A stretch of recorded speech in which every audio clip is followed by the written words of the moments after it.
오늘 하나님 말씀 보겠습니다.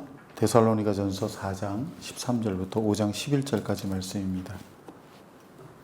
형제들아, 자는 자들에 관하여는 너희가 알지 못함을 우리가 원하지 아니하노니 이는 소망 없는 다른 이와 같이 슬퍼하지 않게 하려 함이라. 우리가 예수께서 죽으셨다가 다시 살아나심을 믿으니 우리와 같이 예수 안에서 자는 자들도 하나님이 그와 함께 데리고 오시리라. 우리가 주의 말씀으로 너희에게 이것을 말하노니 주께서 강림하실 때까지 우리 살아남아 있는 자도 자는 자보다 결코 앞서지 못하리라. 주께서 오른과 천사장의 소리와 하나님의 나팔 소리로 신이 하늘로부터 강림하시니 그리스도 안에서 죽은 자들이 먼저 일어나고 그 후에 우리 남은 자들도 그들과 함께 구름 속으로 끌어올려 공중에서 주를 영접하게 하시리니 그리하여 우리가 항상 주와 함께 있으리라.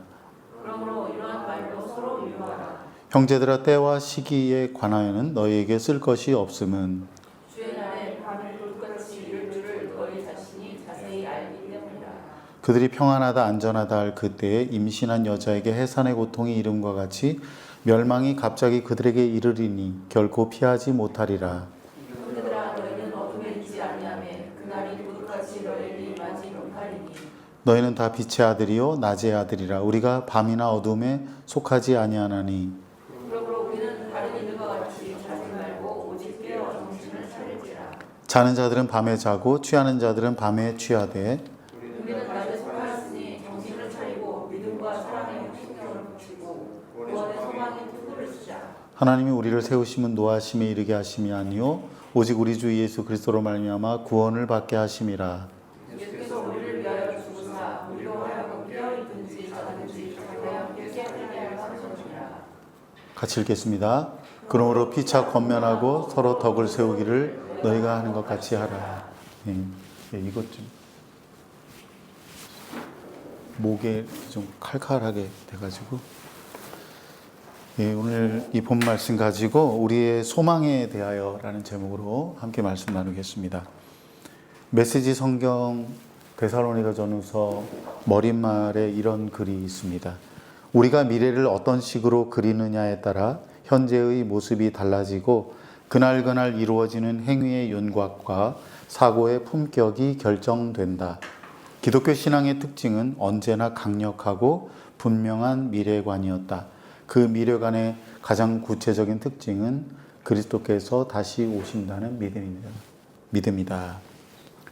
현재는 우리가 잘 아는 것처럼 현재는 과거의 산물이지만 또 미래를 통해서 현재가 결정되기도 합니다. 어떤 미래의 소망을 갖고 사느냐에 따라 현재의 모습이 달라집니다. 돈을 많이 벌어서 집을 사려고 하는 사람은 어떻게 하겠어요? 열심히 일하고 돈을 모으겠죠. 그렇게 미래에 내가 어떤 소망을 가지고 있느냐에 따라서 현재의 행동이 결정됩니다. 하루하루 어떤 생각을 하고 어떤 행동을 할 것인지를 선택하는 것입니다. 우리 그리스도인의 소망은 분명합니다. 단 한 가지입니다. 예수 그리스도께서 다시 오신다는 소망입니다. 이 소망이 있기에 현재의 삶을 다르게 살 수 있는 겁니다. 이 소망이 없는 사람은 다르게 살 수가 없습니다. 오늘 본문을 통해 우리의 소망이 무엇인지를 다시 생각하고 우리의 삶을 어떻게 살아야 할지 돌아보려고 합니다. 다수의 학자들이 동의하는 것은 모든 신약 성경에서 데살로니가 전후서가 가장 먼저 기록한 것으로 봅니다. 바울이 데살로니가 교회에 편지를 보낸 시기는 예수님의 죽음과 부활 사건이 발생한 지 불과 20년 정도밖에 지나지 않은 때였습니다. 그때 그리스도인들은 오늘날의 그리스도인들보다 예수님의 재림에 대한 열망이 더 간절했습니다. 그래서 그와 관련된 다양한 질문을 많이 갖고 있었는데요. 그들이 가장 궁금하게 여겼던 질문이 오늘 이 본문 서두에 나옵니다. 그것은 바로 이미 죽은 그리스도인들이 예수님의 재림 때 어떻게 될 것인가에 관한 것이었습니다. 이에 대하여 바울이 다음과 같이 세 가지를 말했습니다. 첫 번째는 소망 가운데 슬퍼하지 말아야 합니다. 데살로니가 성도들은 예수님의 재림을 경험하지 못하고 육체적인 죽음을 맞이하는 사람들이 계속 늘어나자 먼저 죽은 사람들이 종말에 불이익을 당할까 봐 불안해했던 것 같습니다. 바울은 본문 13절에서 이 문제를 거론하며 소망 없는 다른 이들처럼 슬퍼하지 않게 하려고 내가 이렇게 말한다라고 하고 있습니다. 다른 지체들의 죽음에 대하여 부모님이든 친구든 누가 됐든 다른 지체들의 죽음에 대하여 전혀 슬퍼하지 말라는 뜻이 아닙니다. 예수님도 나사렛 죽음 앞에서 눈물을 흘리셨습니다. 우리는 사랑하는 사람들의 죽음 앞에서 슬퍼할 수 있습니다. 다만 우리 믿는 자들은 사후세계를 믿지 않는 사람들처럼 소망 없는 사람들처럼 슬퍼하지는 말아야 한다는 겁니다. 왜 그렇습니까? 오늘 본문 14절 15절 말씀 우리 다 같이 읽겠습니다. 우리가 예수께서 죽으셨다가 다시 살아나심을 믿을진대 이와 같이 예수 안에서 자는 자들도 하나님이 그와 함께 데리고 오시리라. 우리가 주의 말씀으로 너희에게 이것을 말하노니 주께서 강림하실 때까지 우리 살아남아 있는 자도 자는 자보다 결코 앞서지 못하리라. 아멘. 죽은 자들 앞에서 소망 없이 슬퍼해서는 안 되는 첫 번째 이유는 우리가 예수님께서 죽으셨다가 다시 살아나셨음을 믿기 때문입니다. 예수님이 죽으셨다가 다시 부활하신 것이 우리의 소망의 기초입니다. 그래서 우리는 소망 없는 사람들처럼 슬퍼해서는 안 된다 하는 겁니다. 달라스 윌라드라는 분이 쓴 하나님의 모략이라는 책에서 제가 죽음의 의미를 다시 한번 새롭게 발견한 적이 있습니다. 죽음을 인생의 끝이 아니라 하나님 나라에서 이어지는 두 번째 막의 시작으로 보았습니다. 이 땅의 삶은 첫 번째 막이고 죽음은 막간에 불과하며 이후의 무대는 영원히 계속된다고 말했습니다. 그는 영생이 죽음 이후에 시작되는 것이 아니라 지금 여기서 하나님과 동행하는 삶 속에서 이미 시작되었다라고 말하고 있습니다. 죽음이 모든 것이 끝나는 그 인생이라고 하는 무대의 마지막이 아니라 제 인생의 제2막으로 넘어가는 인터미션, 막간이다라고 말한 겁니다. 죽으면 모든 것이 끝이라고 생각하면 어떻겠어요? 절망할 수밖에 없겠죠. 아무런 소망이 없으니 슬픔에서 헤어나기가 정말 어려울 겁니다. 하지만 우리는 예수님께서 죽으셨다가 다시 부활하심을 믿고 있습니다. 그리고 고린도전서 15장 20절에 있는 말씀대로 예수님이 죽은 자 가운데 다시 살아나신 것이 잠자는 자들의 첫 열매라고 하는 것을 우리가 믿습니다. 사도 바울도 빌립보서 3장 20절 21절에서 이렇게 말씀합니다. 우리 다 같이 읽겠습니다. 그러나 우리의 시민권은 하늘에 있는지라 거기로부터 구원하는 자 곧 주 예수 그리스도를 기다리노니 그는 만물을 자기에게 복종하게 하실 수 있는 자의 역사로 우리의 낮은 몸을 자기 영광의 몸의 형체와 같이 변하게 하시리라. 우리가 소망 없는 자들처럼 슬퍼해서는 안 되는 이유가 뭐예요? 우리에게는 부활의 소망이 있기 때문이에요. 죽으면 모든 것이 끝나는 것이 아니라 죽음 이후에 우리의 인생의 이막이 영원한 그 하나님 나라가 펼쳐지고 영원히 우리가 하나님과 함께 살 것이기 때문입니다. 자는 자들에 관하여 소망 없이 슬퍼하지 말아야 할 이유는 주님께서 강림하실 때 그때까지 살아남아 있는 사람들보다 먼저 죽은 자들이 앞서서 부활하기 때문입니다. 사도 바울은 복음서에 기록되지 않은 예수님의 말씀에 관하여 여러 개를 말한 적이 있는데요. 사도행전에 보면 이런 말을 했어요. 주께서 말씀하시기를 주는 것이 받는 것보다 복이 있다라고 말씀하셨다. 복음서에는 없어요. 그런데 주님이 말씀하신 것을 사도 바울이 전해준 겁니다. 여기서도 그것을 말하고 있어요. 예수님이 말씀하신 것이 복음서에 다 기록되지 않았고 사도 바울이 예수님이 말씀하신 것을 전해주고 있는데 먼저 주 안에서 잠자는 자들이 부활하고 그 다음에 예수님의 재림 때 살아있는 자들이 부활한다는 것입니다. 예수님께서 다시 오실 때 그날에 마태복음 24장 30절 31절에서 이렇게 말씀합니다. 그때 인자의 징조가 하늘에서 보이겠고 그때 땅의 모든 족속들이 통곡하며 그들이 인자가 구름을 타고 능력과 큰 영광으로 오는 것을 보리라. 그가 큰 나팔 소리와 함께 천사들을 보내리니 그들이 그의 택하신 자들을 하늘 이 끝에서 저 끝까지 사방에서 모으리라. 예수님이 말씀하실 때는 천사들을 보내어서 사방 이 끝에서 저 끝까지 그분의 백성들을 모으신다고 말씀하셨는데 좀 더 구체적으로 말씀하신 거예요. 먼저 죽은 자들, 먼저 주 안에서 죽은 성도들이 부활하고 그 다음에 그때까지 살아남은 자들이 부활하여서 함께 주님을 맞이하게 된다. 그 다음엔 어떻게 됩니까? 오늘 본문 17절에서 말합니다. 그리하여 우리가 항상 주와 함께 있을 것이다. 저와 여러분 모두에게 이러한 소망이 있기를 바랍니다. 당시 그리스 로마 문화에서도 그랬고요. 오늘날에도 많은 사람들이 죽음 이후에는 어떤 소망도 없다고 슬퍼합니다. 그래서 어떤 문제가 해결되지 않고 좌절하고 낙심되면 자기 목숨을 끊기도 하고요. 소망이 없으니까 그럴 수 있어요. 물론 우울증으로 인한 질병의 원인도 있지만 그렇습니다. 하나님 나라에 대한 소망이 없으면 어떻게 해요? 이 땅에서의 삶을 어떻게 하든지 오래 지속하려고 하고 더 멋지게, 더 화려하게, 더 알차게, 더 풍성하게 누리면서 살려고 하는 겁니다.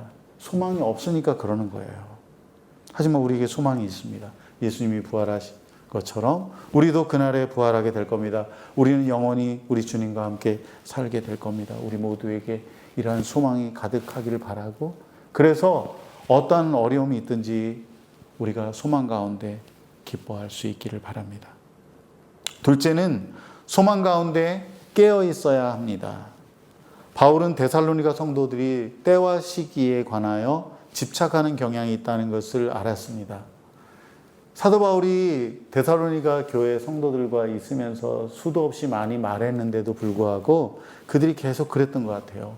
언제 예수님이 오시나? 이럴 때 오시나 저럴 때 오시나? 그랬는데 바울은 뭐라고 말합니까? 거기에 대해서 내가 너에게 말해줄 게 없다. 왜 그래요? 바울도 모르니까 그러죠. 아무도 모릅니다.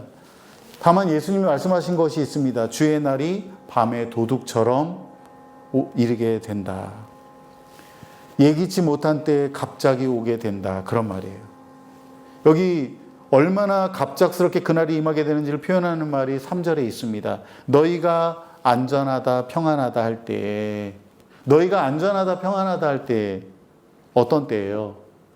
사람들이 먹고 살만할 때, 성공했으니 이제 내 인생에 더할 나위 없이 만족하니 문제 없다고 느긋하게 살아갈 때 그들의 꿈이 산산조각이 날 거라고 말씀합니다. 예수님이 오신다는 말에 관심 없는 사람들이 있어요. 너희가 안전하다, 평안하다 할 때 사는 사람들입니다. 그분이 오시려면 아직 멀었다고 생각하는 사람들도 마찬가지로 같은 결말을 맞을 겁니다. 하지만 마태복음 24장 48절 51절에서 예수님이 이미 말씀하셨어요. 주님이 더디 오리라고 생각해서 어둠 가운데 취하고 살게 되면 돌이킬 수 없는 파국에 이르게 된다고 하는 거예요. 우리 주님이 예수님 오신다고 하는데 더디 오신다고. 지가 아직 안 오셔. 과연 오실까? 그렇게 살아가는 사람에게 임신한 여자에게 해산의 고통이 이르듯이 갑자기 주의 날이 임하여 피할 수 없을 거라고 말씀합니다. 언제 주님이 오실지 몰라요.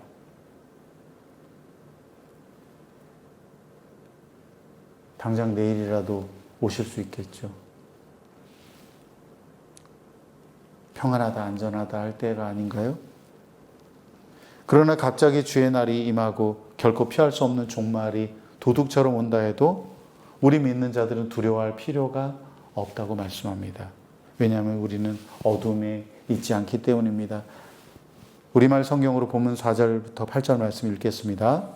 그러나 형제들이여 여러분은 어둠에 있지 않으므로 도둑이 강탈해가는 것처럼 그날이 여러분에게 이르지 못할 것입니다. 여러분은 모두 빛의 아들들이요 낮의 아들들이기 때문입니다. 우리는 밤이나 어둠에 속하지 않았습니다. 그러니 우리는 다른 사람들처럼 자지 말고 오직 깨어 정신을 차립시다. 잠자는 사람들은 밤에 자고 술 취하는 사람들도 밤에 취합니다. 그러나 우리는 낮에 속한 사람들이니 정신을 차리고 믿음과 사랑의 가슴바지 갑옷을 입고 구원의 소망을 투구를 씁시다. 아멘.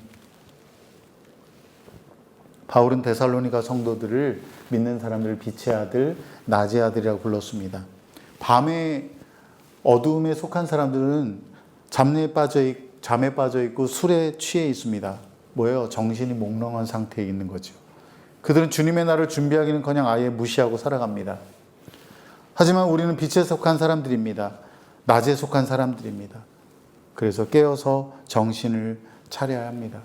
이 세상의 유혹과 물질주의는 우리를 잠들게 합니다. 우리를 몽롱하게 합니다. 우리의 영혼을 무디게 만듭니다. 그러니 우리가 깨어서 정신을 차려야 합니다. 어떻게 해야지 깨어 있을 수 있다고 말씀합니까? 오늘 8절 말씀대로 믿음과 소망과 사랑을 붙들어야 합니다. 믿음과 소망과 사랑에 관한 이 익숙한 구절은 아마도 고린도전서 13장 13절일 겁니다. 그런즉 믿음, 소망, 사랑 가운데 이 세 가지는 항상 있을 것인데 그 중에 제일은 사랑이다. 우리가 이 세상의 어둠에 속하지 않고 깨어 정신을 차리기 위해서는 어떻게 된다고 말씀합니까? 믿음, 소망, 사랑 가운데 있어야 한다. 이것을 끝까지 붙들어야 한다. 여기 믿음, 소망, 사랑은 단순히 따로 존재하는 세 덕목이 아니라 서로 깊이 연결되어 있습니다. 데살로니가 1장 3절에 보면 데살로니가 교회 성도들이 믿음의 소문이 났는데 너희들에게 믿음의 역사와 사랑의 수고와 소망의 인내가 있다고 말하고 있어요. 그러니까 예수님을 진짜 믿는 사람들에게 나타나는 중요한 세 가지 덕목이 있다는 거예요. 예수 안 믿으면 이런 게 없는 거죠. 믿음, 소망, 사랑의 관계를 풀어보면 이렇습니다. 믿음은 소망을 낳습니다. 믿음은 예수 그리스도가 나의 구원자이심을 믿습니다. 이 믿음을 통해서 하나님 나라를 소망하게 되는 거예요.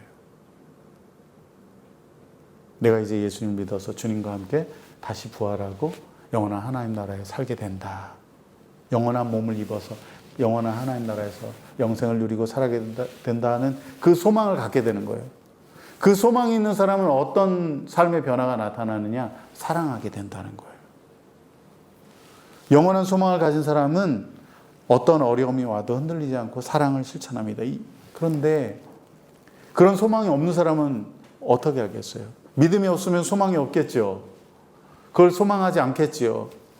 그것이 자기 삶의 가장 중요한 목표가 아니겠지요. 그 소망이 없는 사람은 어떻게 삽니까? 이 세상이 소망입니다. 이 세상이 전부라고 여기고 그것을 소망하는 사람은 이런 진정한 소망이 없는 사람은 어떻게 삽니까? 오늘 먹고 마시는데 급급해요.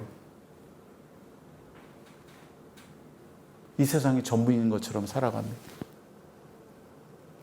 자기의 에너지와 시간과 마음의 그런 진정성이 다 이 땅의 것으로 가득해요. 하지만 소망을 가진 사람은 어떻게 삽니까? 그날에 주님 만날 것을 기대하면서 오늘 하루하루를 하나님과 사람들을 사랑하면서 살아가는 거예요. 주님 만날 것을 생각하니까 내가 성령을 힘입어서 죄를 짓지 않으려고 하죠. 사랑하며 살려고 하죠. 좀 손해도 볼 수 있고 사람들이 볼 때 그냥 별 볼 일 없는 존재로 취급받는다 해도 상관없어요. 왜?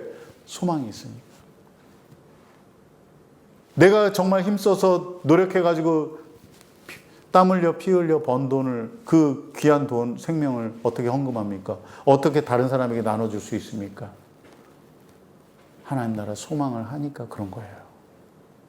소망이 없는 사람들은 할 수가 없어요. 사랑할 수가 없어요. 여전히 이기적이고 이 세상이 전부인 것처럼 살아가는 겁니다. 사랑하는 여러분, 예수님을 믿음으로 주님 다시 오시는 그날에 영원히 함께 살아갈 소망을 갖고 있습니까?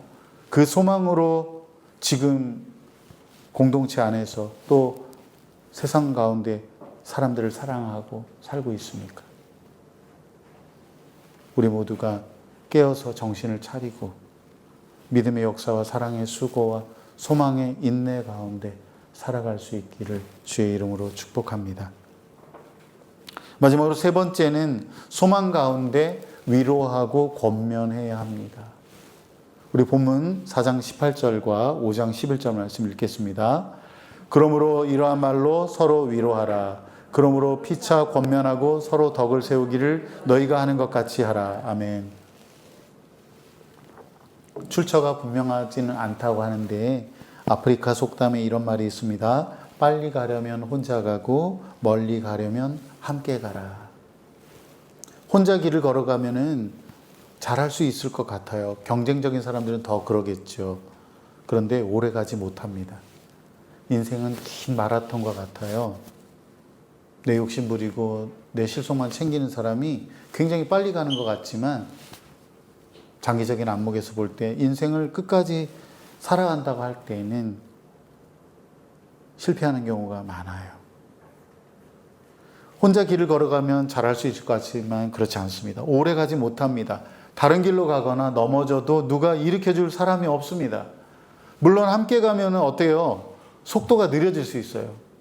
다른 사람의 페이스에 맞춰야 되니까. 기다려야 되고요. 또 때로는 짐을 나눠서 져야 합니다. 하지만 결국은 그렇게 해야 끝까지 갈 수가 있습니다. 믿음의 여정도 똑같습니다. 혼자 가는 길이 아니고 하나님과 동행하고 다른 성도들과 함께 손잡고 걸어가야 끝까지 갈 수 있습니다. 개인적인 주의적인 신앙에 머물지 말고 서로가 서로에게 믿음과 사랑을 북돋워 주어야 할 이유가 바로 여기에 있는 겁니다.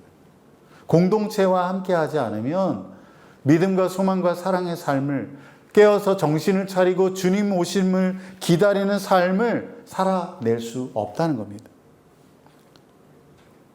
그러므로 우리는 서로 위로하고 서로 권면하면서 함께 길을 걸어야 합니다. 그렇게 깨어서 정신을 차리며 끝까지 우리의 길을 걸어갈 수가 있는 것입니다.